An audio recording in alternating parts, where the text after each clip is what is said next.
Everyone, welcome to agriculture way.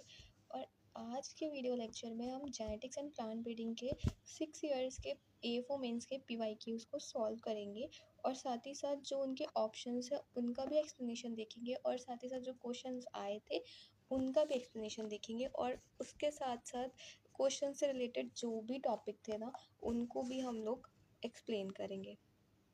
So first question जो कि है GMO food developed using genetic engineering or having microorganism in it.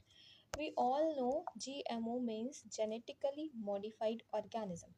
GMO stand for genetically modified organism. What is genetically modified organism? We all heard about biotechnology. हम लोग biotechnology में RDNA technique के बारे में पढ़ते हैं। और what is RDNA technique? Recombinant DNA technology. हमारे पास कोई एक माइक्रो ऑर्गेनिज्म होता है, उस माइक्रो ऑर्गेनिज्म के अंदर एक पर्टिकुलर कोई डिज़ायर्ड जीन होता है, जो जीन हम चाहते हैं कि हमारे प्लांट के अंदर इंट्रोड्यूस हो जाए। तो हम उस जीन को क्या करते हैं, लेकर के आते हैं और जो प्लांट का जेनेटिक मटेरियल होता है, मतलब जो प्लांट का DNA होता है, उसके अंदर हम उसको ना इंट्रोड्यूस करा देते हैं।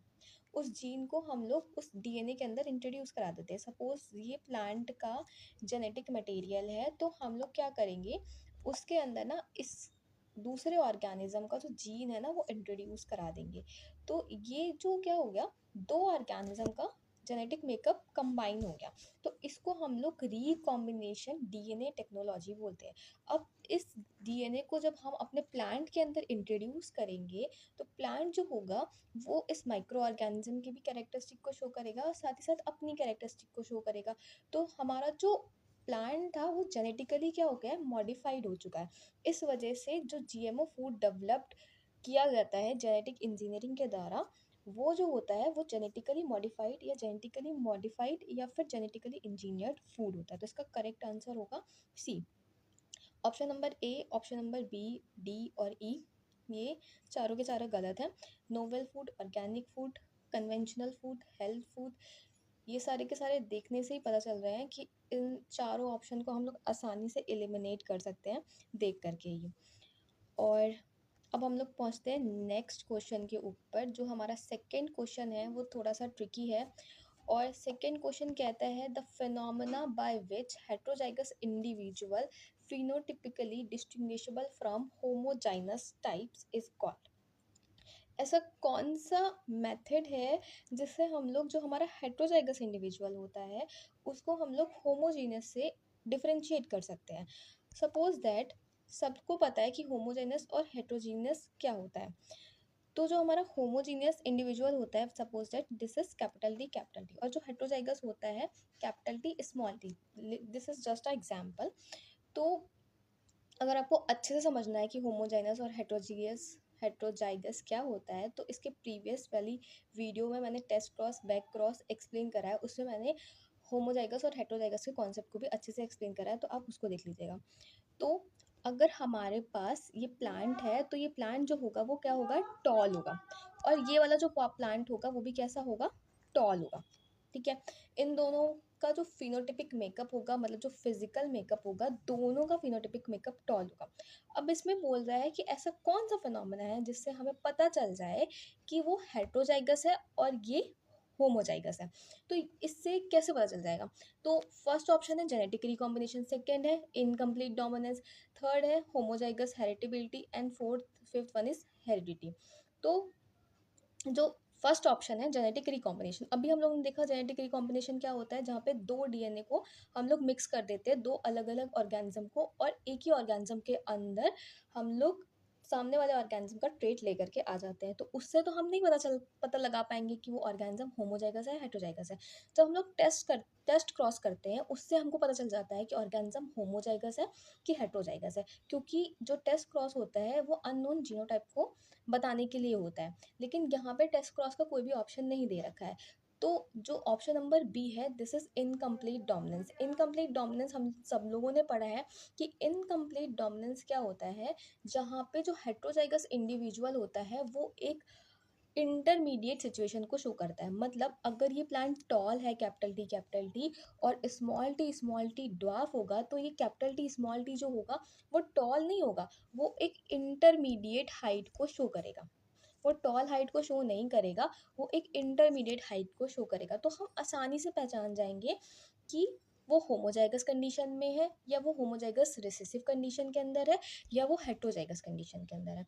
तो हम उसका फिनोटाइप देख करके ही पहचान जाएंगे कि वो कौन सी कंडीशन के अंदर है।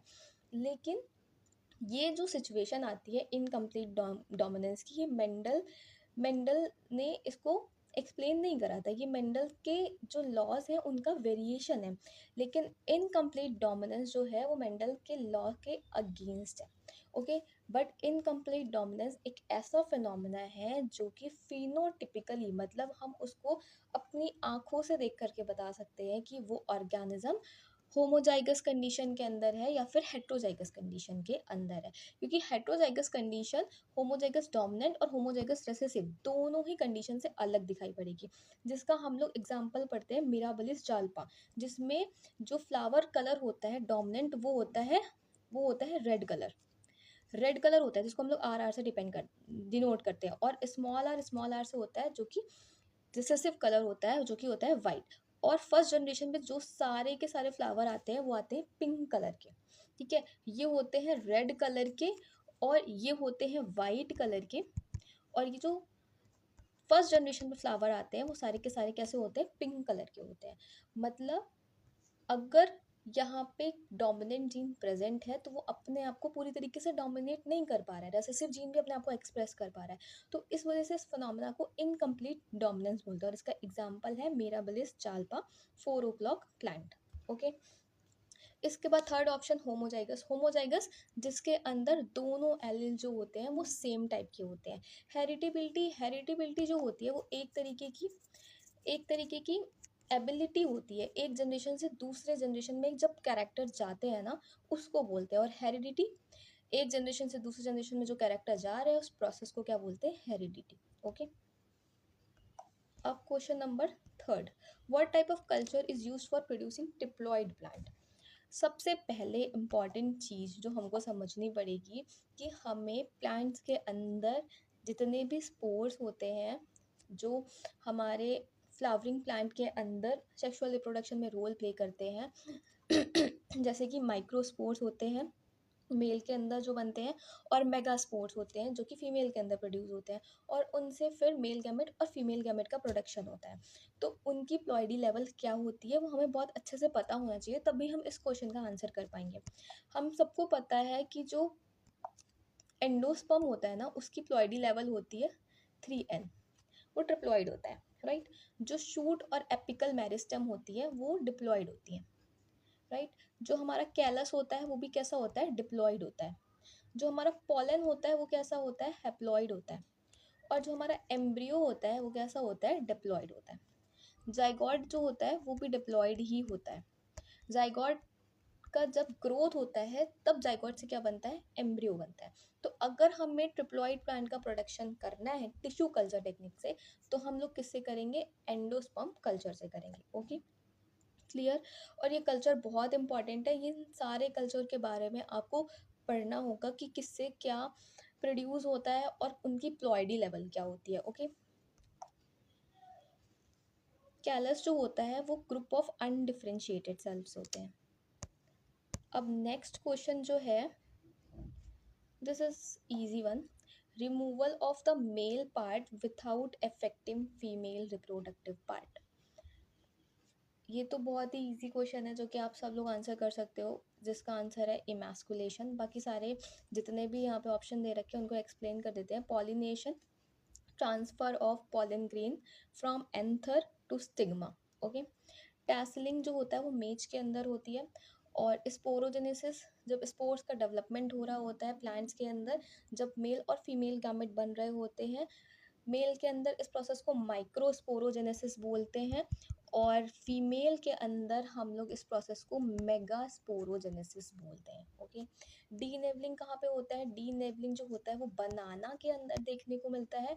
बनाना में से हम लोग मेल फ्लावर्स को रिमूव कर देते हैं। जब फीमेल फ्लावर्स के अंदर ना फ्रूट सेटिंग हो जाती है, उस टाइम पे हम लोग मेल फ्लावर्स को रिमूव कर देते हैं। जो हमारे मेल फ्लावर्स होते हैं उनको क्या कर देते हैं, रिमूव कर देते हैं। उस प्रोसेस को हम लोग क्या बोलते हैं, डीनेबलिंग। और इसका जो करेक्ट आंसर है वो क्या है, इमैस्कुलेशन है। ओके, इमैस्कुलेशन में हम लोग मेल पार्ट का रिमूवल करते हैं फ्लावर से, और जो फीमेल पार्ट होता है वो इंटैक्ट रहता है। मतलब जो हमारा एंथर होता है, एंथर स्टाइल होता है, जिसको हम लोग मेल पार्ट बोलते हैं, उसको रिमूव कर देते हैं। जो स्टिग्मा स्टाइल ओवरी होता है, जो कि फीमेल रिप्रोडक्टिव पार्ट होता है, वो एज इंटैक्ट रहता है। ओके, और ये बाइसेक्सुअल फ्लावर के अंदर, मतलब हर्मेफ्रोडाइट फ्लावर के अंदर ही होता है, जहाँ पे मेल और फीमेल दोनों पार्ट होते हैं। अगर फ्लावर यूनिसेक्सुअल होगा, वहाँ पे इमैस्कुलेशन करने की कोई भी ज़रूरत नहीं पड़ेगी। इसके बाद question number 5, when two pairs of L sorry, यहाँ पे ना ये एल लिखा हुआ है, थोड़ा सा टाइपिंग एरर हो गया। This is called else, this is called else of different characteristics are crossed, the cross is known as.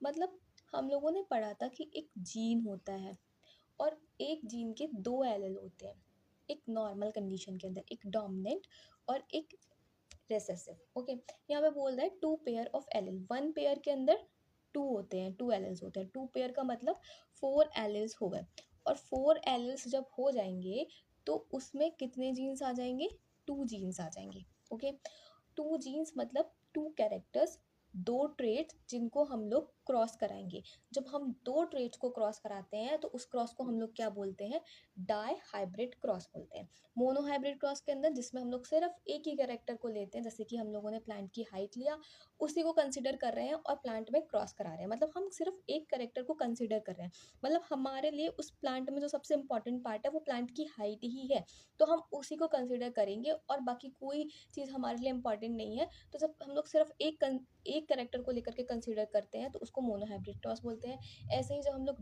दो कैरेक्टर को लेकर कंसिडर करते हैं उसको डाई हाइब्रिड क्रॉस बोलते हैं। और डिप्लॉइड तो तुम्हें पता ही है कि 2n जो प्लॉइडी लेवल रखते हैं उनको डिप्लॉइड बोलते हैं। डाई क्रॉस हाइब्रिडाइजेशन जैसा कोई टर्म नहीं होता है। और हाइब्रिड जब हम लोग दो ऑर्गेनिज्म का क्रॉस कराते हैं जो फर्स्ट जनरेशन प्रोड्यूस होती है, मतलब जब दो ऑर्गेनिज्म, ऐसा नहीं कोई भी ऑर्गेनिज्म, जब होमोजाइगस डोमिनेंट और होमोजाइगस रेसेसिव का क्रॉस कराते हैं, मेंडल के क्रॉस में हम लोग हमेशा प्योर लाइन से स्टार्ट करते हैं। मतलब हम लोग हमेशा कैपिटल टी और स्मॉल टी से स्टार्ट करते हैं। मतलब कि एक कैरेक्टर जो होना चाहिए वो प्योर होमोजाइगस डोमिनेंट होना चाहिए और दूसरा जो होना चाहिए वो प्योर होमोजाइगस रेसेसिव होना चाहिए। तो फर्स्ट जनरेशन पे जो ऑफस्प्रिंग प्रोड्यूस होती है वो सारी की सारी हेटेरोजाइगस कंडीशन के अंदर होती है, और उसको ही हम लोग F1 या फिर हाइब्रिड बोलते हैं। तो इसका जो करेक्ट ऑप्शन होगा वो क्या होगा, डाई हाइब्रिड क्रॉस होगा। Okay, now next question is what are the disadvantages of sexual reproduction? This is a nice question कि सेक्सुअल रिप्रोडक्शन की डिसएडवांटेजेस क्या होती हैं, सेक्सुअल रिप्रोडक्शन की एडवांटेजेस क्या होती हैं। सबसे पहली चीज़, सेक्सुअल रिप्रोडक्शन रिकॉम्बिनेशन को लेकर के आता है। This is the major advantage of sexual reproduction, जो कि रिकॉम्बिनेशन है। वो रिकॉम्बिनेशन को लेकर के आता है, मतलब उसमें मेल गैमेट और फीमेल गैमेट का फ्यूज़न होता है। तो देयर वाज सम कैरेक्टरिस्टिक जो कि मेल से आ रहे हैं और कुछ कैरेक्टरिस्टिक्स ऐसे होते हैं जो फीमेल से आ रहे हैं। तो हमें ना रिकॉम्बिनेशन और हमें वेरिएशन देखने को मिलता है। बट ए सेक्सुअल रिप्रोडक्शन पे ऐसा कुछ भी नहीं होता है। जब वेरिएशन आता है तो उसमें से ना सिलेक्शन पॉसिबल होता है। मतलब हम उसमें से सेलेक्ट कर सकते हैं कि कौन सा प्लांट अच्छा है, कौन सा प्लांट अच्छा नहीं है। कुछ प्लांट्स ऐसे होंगे जो सुपीरियर क्वालिटी को दिखाएंगे और कुछ ऐसे होंगे जो इन्फीरियर क्वालिटी को दिखाएंगे। बट कभी कभी सेक्सुअल रिप्रोडक्शन से कुछ बेस्ट प्रोजेनी भी प्रोड्यूस हो जाती है। लेकिन ए सेक्सुअल रिप्रोडक्शन से सिर्फ और सिर्फ क्लोन का डेवलपमेंट होता है, जो कि अपने मदर प्लांट से आइडेंटिकल होता है, मतलब ट्रू टू टाइप होता है। ठीक है, तो एडवांटेजेस तो सेक्सुअल रिप्रोडक्शन के बहुत सारे हैं, लेकिन इन्होंने पूछा है डिसएडवांटेजेस क्या है सेक्सुअल रिप्रोडक्शन के। तो हम लोग ऑप्शन पे जा करके आंसर ढूंढने की कोशिश करते हैं। First one is plant deep rooted and tap rooted. तो सेक्सुअल रिप्रोडक्शन से प्लांट डीप रूटेड तो होगा और टैप रूटेड भी होगा, क्योंकि ये एक कैरेक्टर है और अच्छा डेवलप भी हो सकता है प्लांट के अंदर। लेकिन ये कोई भी डिसएडवांटेज नहीं है, क्योंकि अगर प्लांट डीप रूटेड होगा और टैप रूट सिस्टम होगा तो प्लांट की जो वाटर एब्जॉर्प्शन कैपेसिटी होगी, जो उसको होल्ड करने की कैपेसिटी होगी कि वो वैसे ही वैसा इंटैक्ट खड़ा रहे वहाँ पे, तो वो ज़्यादा अच्छी होगी। Seeds are viable for the long duration, ये भी एक अच्छी क्वालिटी है कि जो भी सीड्स होंगे वो लॉन्ग ड्यूरेशन के लिए वायबल होंगे। Seed propagation is possible only when the vegetative method was unsuccessful. यहाँ पे सीड प्रोपगेशन तभी होता है जब वेजिटेटिव मेथड जो होता है वो अनसक्सेसफुल हो जाता है।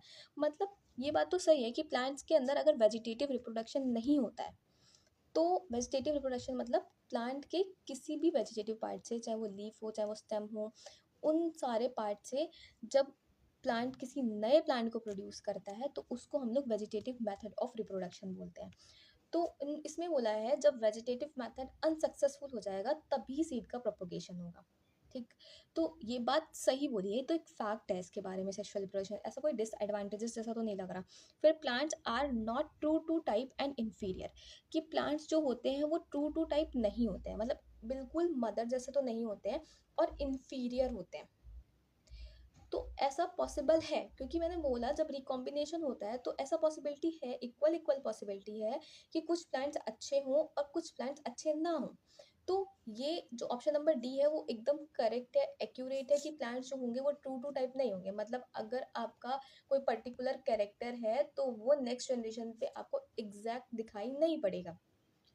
और प्लांट इन्फीरियर भी हो सकते हैं। बेटर प्रोडक्शन तो आता है जब हाइब्रिड का फॉर्मेशन होता है, लेकिन जो करेक्ट ऑप्शन है जो कि हमसे डिसएडवांटेज पूछ रहा है वो यही है कि प्लांट्स टू टू टाइप नहीं होंगे और इन्फीरियर होंगे। तभी तो हम लोग ए सेक्सुअल रिप्रोडक्शन करते हैं ना, ताकि हम ट्रू टू टाइप प्लांट जो कि अपने मदर प्लांट से एकदम आइडेंटिकल हो उनको प्रोड्यूस कर सके। तो वहाँ पे जब हम लोगों ने कोई वैरायटी डेवलप करी होती है, या फिर कोई ऐसी क्वालिटी किसी प्लांट के अंदर इंट्रोड्यूस करी होती है जिनका अगर हम सेक्सुअल रिप्रोडक्शन कराएंगे तो वो जो करेक्टर है वो लॉस हो जाएगा, इस वजह से हम उनका ए सेक्सुअल रिप्रोडक्शन कराते हैं। ठीक है, तो ये इसका सही आंसर है। Now next question is genetic variation that is present in plants regenerated from somatic hybridization by tissue culture is due to. What is somatic hybridization? Somatic hybridisation, there was two types of cells. एक cells होते हैं somatic cells होते हैं, और दूसरे sales होते हैं germ cells होते हैं। दूसरे सेल्स क्या होते हैं? जर्म सेल्स होते हैं। जर्म सेल्स जो होते हैं ना, they are responsible for the production of male plus female gamete का प्रोडक्शन करते हैं। मतलब मेल में जर्म सेल्स मेल गैमेट का प्रोडक्शन करते हैं और फीमेल के अंदर जो जर्म सेल्स होते हैं वो फीमेल गैमेट का प्रोडक्शन करते हैं। जर्म सेल्स के अंदर मियोसिस डिवीजन होता है। जो सोमैटिक सेल्स होते हैं उनके अंदर माइटोटिक डिवीजन होता है। जो सोमैटिक सेल्स होते हैं वो पूरी बॉडी को डेवलप करते हैं। तो इसमें लिखा है जो हमारी सोमैटिक सेल्स होती है ना उनके अंदर मियोसिस डिवीजन नहीं होता, उनके अंदर माइटोटिक डिवीजन होता है। तो उसके अंदर वेरिएशन आने का तो कोई पॉसिबिलिटी नहीं है, क्योंकि माइटोसिस के अंदर कोई भी रिकॉम्बिनेशन जैसा प्रोसेस तो होता नहीं है। लेकिन मियोसिस के अंदर प्रोफेज फर्स्ट के अंदर जितनी भी स्टेजेस होती है, लेप्टोटीन, जाइगोटीन, पेकाइटीन, डिप्लोडीन, डाइकाइनेसिस, जितनी भी प्रोसेस होती है उनके अंदर क्रॉसिंग ओवर होता है, और जो हमारे कैरेक्टर्स होते हैं वो एक्सचेंज होते हैं। तो वहाँ पे वेरिएशंस आते हैं, लेकिन सोमैटिक सेल्स के अंदर वेरिएशंस नहीं आते हैं। ठीक है, क्योंकि वहाँ पे माइटोटिक डिवीजन होता है, मियोसिस डिवीजन नहीं होता है। तो जब सोमैटिक हाइब्रिडाइजेशन हम लोग करते हैं, मतलब तो वहाँ पे कुछ ना कुछ वेरिएशन आ जाते हैं। अब जब एक ही सेल है हमारे पास, उसका उसी से हम दूसरे सेल को प्रोड्यूस करेंगे तो कोई भी वेरिएशन नहीं आएगा। लेकिन सपोज दैट एक सोमैटिक सेल है जो कि एक पेरेंट 1 से लिया गया है, और दूसरा सोमैटिक सेल है जो कि पेरेंट 2 से लिया गया है। अब इन दोनों को जब हम आपस में फ्यूज़ कराएंगे ना, तो जो नया सोमैटिक सेल बनेगा उसमें इसके भी कुछ करैक्टर होंगे, इसके भी कुछ करैक्टर होंगे, तो ये जो प्रोड्यूस होगा वो हाइब्रिड होगा। ओके, तो यहीं पे जो सोमैटिक सेल्स है ना उनसे हाइब्रिडाइजेशन का मेथड आता है, मतलब वहाँ पे हाइब्रिड का प्रोडक्शन होता है। तो क्वेश्चन जो पूछ रहा है, genetic variation that is present in plants regenerated from somatic hybridisation by tissue culture due to, वो किस वजह से, मतलब कौन सी वजह होती है जिससे ये जो वेरिएशंस होते हैं वो प्रेजेंट होते हैं? Callus culture? नहीं। Somaclonal variation? यस। जो हमारे सोमैटिक सेल्स होते हैं उनके अंदर वो एक क्लोन का जो प्रोडक्शन करते हैं, बट उनके अंदर भी कुछ वेरिएशंस आ जाते हैं। ठीक है, तो ये इसका करेक्ट आंसर है कि सोमा क्लोनल वेरिएशन से ये जो इफेक्ट है वो देखने को मिलता है। ठीक। सी, ऑप्शन नंबर सी जो है वो सोमैटिक हाइब्रिडाइजेशन है, तो कि बता दिया, जिसमें हम लोग पेरेंट वन पेरेंट टू लेते हैं और फिर उनको हम लोग फ्यूज़ कराते हैं। सोमैटिक म्यूटेशन मतलब इसी पर्टिकुलर सेल के अंदर कोई म्यूटेशन आ जाए जो कि सडन चेंज होता है जेनेटिक मेकअप के अंदर। सोमैटिक एम्ब्रियोजेनेसिस, अब ये सेल है, इससे हम लोग एम्ब्रियो को डेवलप कर दे, बिकॉज इसकी प्लॉइडी लेवल तो डिप्लॉयड है, ये तो खुद ही डिप्लॉयड है, तो इसको हम लोग मल्टीप्लाई करके एम्ब्रियो में डेवलप कर सकते हैं। और कैलस क्या होता है? कैलस एक सेल का क्लस्टर होता है, मतलब बहुत सारे सेल्स का क्लस्टर होता है जो कि अनडिफ्रेंशिएटेड होता है, मतलब किसी एक पर्टिकुलर फंक्शन को परफॉर्म करने के लिए वो सेल मॉडिफाई नहीं हुआ होता है, वो सिर्फ एक सेल का एक क्लस्टर होता है सिर्फ, ठीक है, तो उसको हम लोग कल्चर करते हैं। ठीक। अब हम लोग नेक्स्ट क्वेश्चन की तरफ चलते हैं, जो कि 2022 में पूछा भी गया था। Which technique do not transfer gene directly? कौन सी ऐसी टेक्निक है जिससे डायरेक्टली जीन का ट्रांसफ़र नहीं होता है? हमें पता है, अभी हम लोगों ने पढ़ा कि आरडीएनए एक टेक्नोलॉजी होती है जिसमें हम लोग जो भी हमारा डिज़ायरेबल जीन होता है उसको हम लोग ट्रांसफ़र कर देते हैं, और जब हम लोग ट्रांसफ़र करते हैं ना तो उसमें एक वेक्टर लगता है, उस वेक्टर की हेल्प से हम लोग उसको पर्टिकुलर ऑर्गेनिज्म के अंदर डालते हैं, और जो वेक्टर होता है वो क्या होता है? प्लाज्मिड होता है। कौन सा होता है? प्लाज्मिड होता है, उसको मतलब प्लाज्मिड कहते हैं। Which technique do not transfer gene directly? अब एक्सप्लांट कल्चर है। What is explant? जब हम लोग टिश्यू कल्चर करते हैं तो टिश्यू कल्चर के लिए जो भी प्लांट का टिश्यू हम लोग लेते हैं, जिससे हम लोग पूरा प्लांट बनाने वाले होते हैं, उस छोटे से पार्ट को ही हम लोग क्या बोलते हैं? एक्सप्लांट बोलते हैं। चाहे वो मेरिस्टेम हो सकता है, चाहे वो पॉलन हो सकता है, चाहे वो एंडोस्पर्म हो सकता है, वो कुछ भी हो सकता है, उस छोटे से पार्ट को एक्सप्लांट बोलते हैं। तो एक्सप्लांट कल्चर अगर हम लोग करेंगे तो उसमें क्या हम लोग डायरेक्ट जीन का ट्रांसफ़र कर रहे हैं? नहीं, हमने तो एक छोटा सा टिश्यू लिया या फिर एक टिश्यू लिया या फिर सेल लिया, हमने उसको क्या करा? मल्टीप्लाई कर दिया, तो उसमें जीन से तो कोई लेना देना हुआ नहीं, हम लोग डीएनए के लेवल तक तो गए नहीं, तो ये ऑप्शन तो नहीं होगा। इसके बाद आता है पार्टिकल बम्बार्डमेंट जीन गन।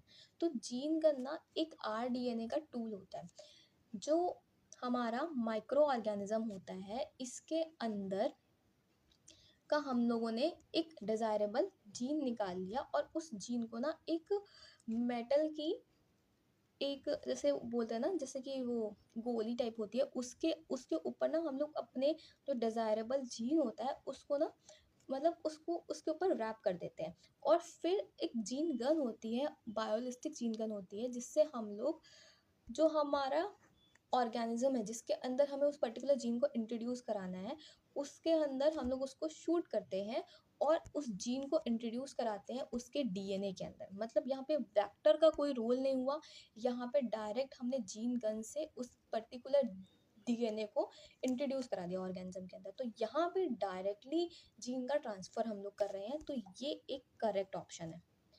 इसके बाद इलेक्ट्रोपोरेशन। इलेक्ट्रोपोरेशन का मतलब होता है जिससे इलेक्ट्रॉन जो होते हैं वो एक जगह से दूसरे जगह ट्रांसफ़र हो जाए, इतनी एबिलिटी किसी मेम्ब्रेन की या फिर किसी किसी चीज़ की जिससे कि इलेक्ट्रॉन ट्रांसफ़र हो सके, ठीक है।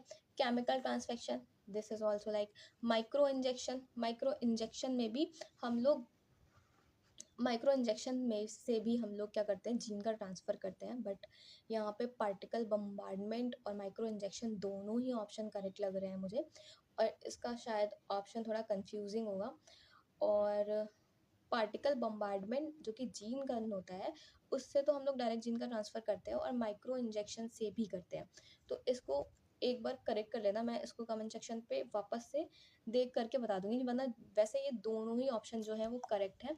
इसको एक बार मैं दोबारा से कमेंट सेक्शन पे इसका आंसर कर दूंगी देख करके कि प्रीवियसली पेपर में क्या आंसर दिया गया था, या फिर मे बी ये मेमोरी बेस्ड पेपर होता है तो हो सकता है कि कुछ मिस्टेक हो, यहाँ पे कुछ और ऑप्शन हो। Next question number 9, chemical use in polyploidy breeding. ये तो सबको रटा हुआ होना चाहिए अपनी टंग पे कि पॉलीप्लॉइडी इंट्रोड्यूस करने के लिए, इंड्यूस्ड करने के लिए, सॉरी इंट्रोड्यूस नहीं, इंड्यूस्ड करने के लिए जिस केमिकल का हम लोग यूज़ करते हैं वो होता है कॉल्चिसिन। कॉल्चिसिन केमिकल का यूज़ करा जाता है जिससे हम लोग ट्रिप्लॉइड, हेक्साप्लॉइड, टेट्राप्लॉइड ऐसे करके जो भी हमारी प्लांट्स होती हैं उनको डेवलप करते हैं। जैसे वीट, हेक्साप्लॉइड वीट हम लोग खाते हैं, तो उन सबको हम लोग कैसे इंट्रोड्यूस करते हैं, कॉल्चिसिन से करते हैं। तो कॉल्चिसिन पॉलीप्लॉइडी को इंड्यूस्ड करता है। तो ये तो एकदम एकदम रट लो। इसके बाद जो ये चारों ऑप्शन दे रखे हैं, ये चारों के चारों हैं प्लांट ग्रोथ रेगुलेटर, पीजीआर, जिनको हम लोग प्लांट ग्रोथ हार्मोन भी बोलते हैं। और ये चारों के चारों जो हैं वो ग्रोथ प्रोमोटिंग हार्मोन है। जो दो हार्मोन और होते हैं, एक एब्सिसिक एसिड होता है और दूसरा होता है इथाइलिन। ये ग्रोथ इनहिबिटिंग हार्मोन होते हैं। इथाइलिन के केस में जब हम लोग उसको फ्रूट के रिस्पेक्ट में बात करते हैं ना, तो फ्रूट के रिस्पेक्ट में फ्रूट की ग्रोथ बढ़ा देता है, क्योंकि फ्रूट राइपनिंग हार्मोन होता है। ये गैसियस हार्मोन होता है जो कि फ्रूट राइपनिंग में रोल प्ले करता है, तो वो उसकी ग्रोथ को बढ़ा देता है। बट ओवरऑल इसको हम लोग कंसिडर किसके अंदर करते हैं, ग्रोथ इनहिबिटिंग हार्मोन के अंदर। अगर प्लांट के रिस्पेक्ट में बात करेंगे तो प्लांट की ग्रोथ को वो सप्रेस ही करता है। IAA इंडोल एसिटिक एसिड एक नेचुरल ऑक्सिन है। नैप्थलीन एसिटिक एसिड NaA, ये एक सिंथेटिक ऑक्सीजन है जिसको हम लोगों ने बनाया है। ओके। साइटोकाइनिन जो कि सेल डिवीजन में, जो शूट डिवीजन होती है, मेरिस्टेम डिवीजन होती है, उसमें रोल प्ले करता है। जिब्रेलिन हार्मोन जो होता है, जो मोस्ट कॉमन जिब्रेलिन हम लोग यूज करते हैं वो है GA3। और जिब्रेलिन हार्मोन जो होता है वो इंटरनोडल इलोंगेशन को करने में हेल्प करता है। और साथ ही साथ जो जिब्रेलिक एसिड होता है वो माल्टिंग प्रोसेस में, मतलब ब्रूइंग इंडस्ट्री में माल्टिंग प्रोसेस में यूज़ करा जाता है। और IAA और NaA दोनों एक ही तरीके का काम करते हैं। मतलब ये एपिकल डोमिनेंस हार्मोन होते हैं जो कि एपिकल डोमिनेंस को शो करते हैं, मतलब शूट मेरिस्टेम एपिकल मेरिस्टेम को एपिकल मेरिस्टेम में ग्रोथ करने का काम करते हैं। ठीक है। और ये दोनों हार्मोन सेनेसेंस को प्रिवेंट करते हैं। ठीक। और जो जिब्रेलिन है वो फ्रूट राइपनिंग और फ्रूट की, तो फ्रूट राइपनिंग नहीं, फ्रूट को एक पर्टिकुलर शेप देने में इम्पॉर्टेंट रोल प्ले करता है। ग्रेप्स के अंदर लेंथ को इंक्रीज करने में इम्पॉर्टेंट रोल प्ले करता है। और साइटोकाइनिन तो सेल डिवीजन से रिलेटेड हो गया। और एब्सिसिक एसिड स्ट्रेस हार्मोन होता है, जब प्लांट किसी पर्टिकुलर स्ट्रेस में होता है, चाहे वो टेम्परेचर रिलेटेड हो, चाहे वो वाटर रिलेटेड हो, तो तब ये हार्मोन इंड्यूस होता है और उससे क्या करता है, उसकी जो भी उसकी मेटाबॉलिक एक्टिविटी होती है उसको रिड्यूस कर देता है। इथाइलिन एक गैसियस हार्मोन होता है जो कि एक फ्रूट राइपनिंग हार्मोन होता है। ओके। ये हार्मोन्स के बारे में एक बार दोबारा से आप लोग रिवाइज कर लीजिएगा। बहुत मैंने इंपॉर्टेंट पॉइंट सारे बता दिए हैं, एक बार दोबारा से गो थ्रू कर लीजिएगा। Now next question is question number 10। Increase performance of F1 hybrid over parent is called. ये तो आंसर इसका सबको पता ही होगा। इसको हम लोग बोलते हैं हेटेरोसिस। हेटेरोसिस में क्या होता है, हमारे पास A पेरेंट है, B पेरेंट है, इनको क्रॉस कराते हैं, जो इनका ऑफस्प्रिंग प्रोड्यूस होता है, जो F1 प्रोड्यूस होता है, वो अपने दोनों पेरेंट से क्या होता है, बेटर होता है। और इसको हम लोग क्या बोलते हैं, हेटेरोसिस बोलते हैं। अब इसके ऑप्शंस को हम लोग देख लेते हैं। इसका करेक्ट ऑप्शन जो होगा वो हेटेरोसिस होगा। इसका option number first which is dominance. Dominance क्या होता है बताया, एक जीन है, उसके दो एलील हैं, कैपिटल टी स्मॉल टी। दो एलील है, capital T small T. Capital T क्या है, डोमिनेंट एलील है। स्मॉल टी क्या है, रिसेसिव एलील है। अगर ये दोनों एलील कहीं प्रेजेंट है तो सिर्फ और सिर्फ यही अपने आप को शो कर रहा होगा। तो इस फिनोमेना को क्या बोलते हैं, डोमिनेंस।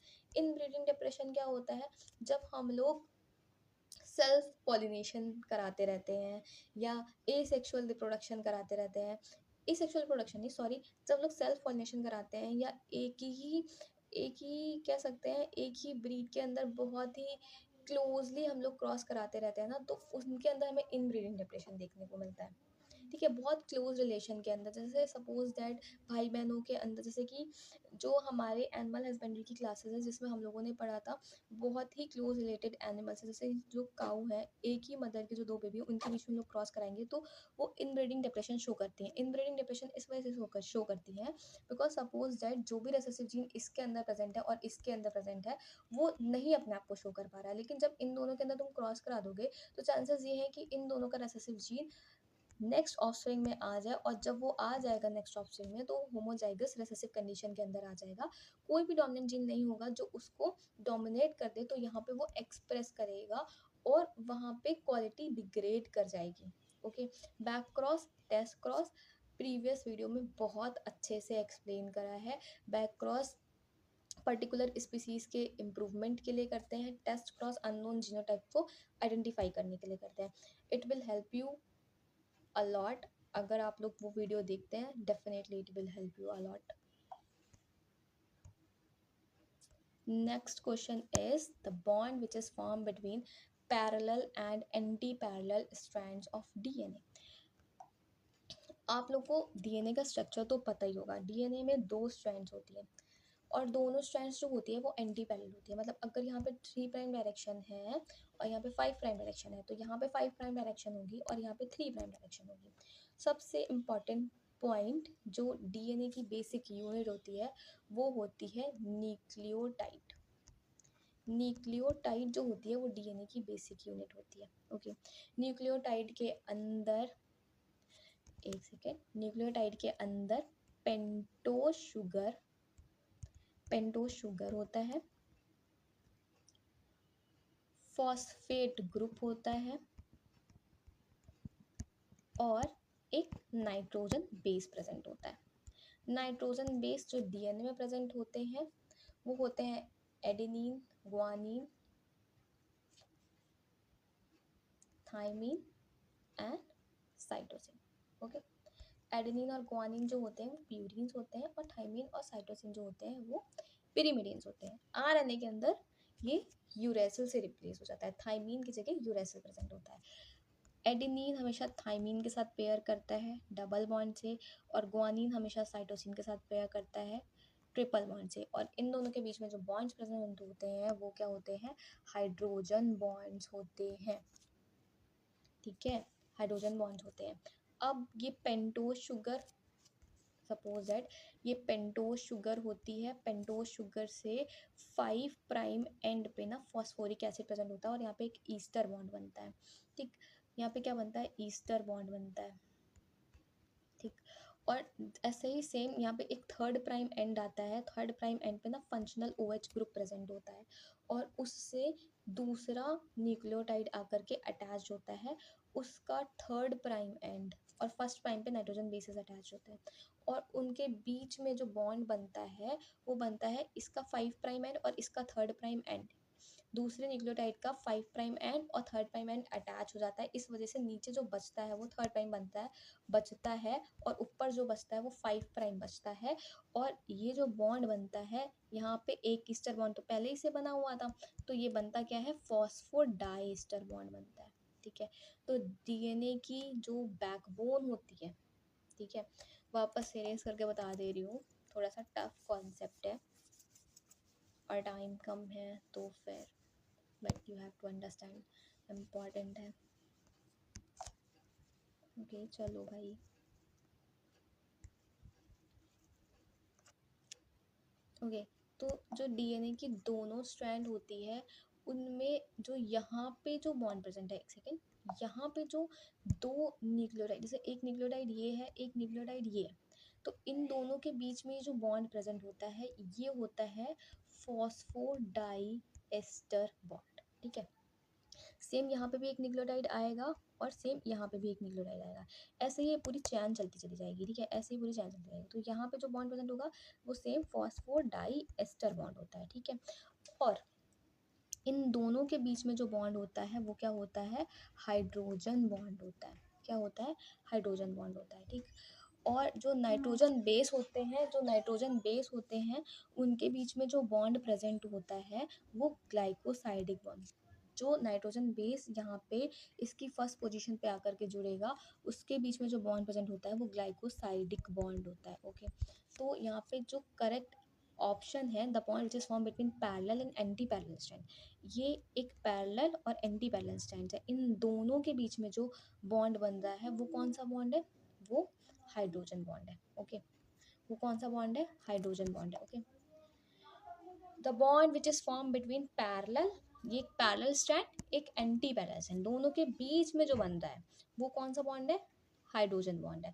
दो न्यूक्लियोटाइड के बीच में जो बन रहा है या फिर डीएनए का बैकबोन जो बना रहा है वो कौन सा बॉन्ड है, फॉस्फोडाइस्टर बॉन्ड है। बाकी आयनिक बॉन्ड, आयनिक कंपाउंड से बनता है, covalent bond sharing of electron से बनता है, मेटालिक बॉन्ड मेटल्स के अंदर बनता है, ये हमारे काम का कुछ है नहीं। प्रोटोप्लाज्मिक फ्यूजन दो प्लांट्स के बीच में होता है जो कि अलग अलग स्पीशीज के हैं, तो हम लोग क्या बोलते हैं, इंटर स्पेसिफिक हाइब्रिडाइजेशन बोलते हैं। इंटर स्पेसिफिक हाइब्रिडाइजेशन बोलते हैं, इंटर स्पेसिफिक हाइब्रिडाइजेशन बोलते हैं। एक और चीज, सोमैटिक हाइब्रिडाइजेशन ऊपर एक्सप्लेन कर दिया। इंटरजेनेरिक, इंटर टर्म का मतलब होता है TER वाले इंटर, और एक होता है इंट्रा, एक होता है इंट्रा। इंटर का मतलब होता है दो लोगों के बीच में, और इंट्रा का मतलब होता है उसी पर्टिकुलर एक ऑर्गेनिज्म के अंदर, जो एक सेल है उसी के अंदर की बात हम लोग कर रहे हैं, या एक ऑर्गेनिज्म उसी के अंदर की बात कर रहे हैं। इंट्रा का मतलब उसी सेम जीनस के अंदर, और इंटरजेनेरिक का मतलब दो अलग अलग जीनस के अंदर। इंट्रा स्पेसिफिक का मतलब सेम ही स्पीसीज के अंदर, और इंटर स्पेसिफिक का मतलब दो डिफरेंट स्पीसीज के अंदर।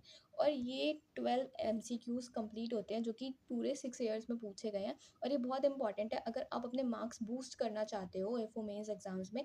तो बहुत इंपॉर्टेंट है कि आप इन सब चीज़ों पे बहुत ज़्यादा ध्यान दो ताकि आपके मार्क्स बूस्ट हो, क्योंकि एक एज तो हमें इन्हीं सारे क्वेश्चन से मिलती है, बाकी सारे क्वेश्चन तो मेजॉरिटी बच्चे कर लेते हैं, सॉरी। तो थैंक यू फॉर